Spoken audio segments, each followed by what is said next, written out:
This time I'd like to yield 2 minutes to the gentleman from Ohio, Mr. Turner, who's been a real leader on helping America become energy independent. The gentleman from Ohio is recognized for 2 minutes. Thank you, Mr. Speaker. Mr. Speaker, U.S. natural gas exports will create American jobs and will bolster our strategic partnerships.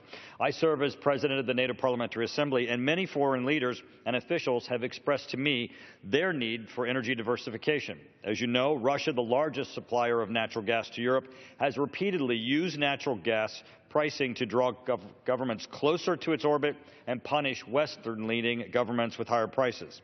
U.S. natural gas exports will foster a more dynamic and competitive world energy market, helping to curb the use of energy as a political weapon.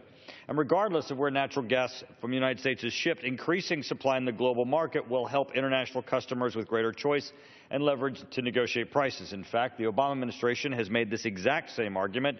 The State Department's energy envoy recently stated, and I quote, "Now where the gas goes doesn't matter.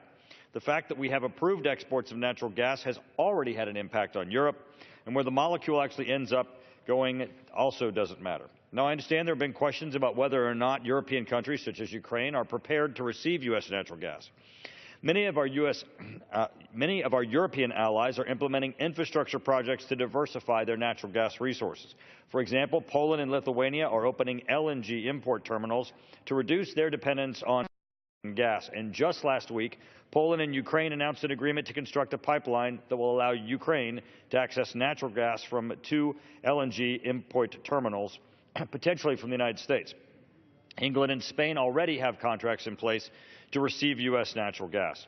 These are just a few examples of how these infrastructure projects will help Europe diversify its natural gas resources.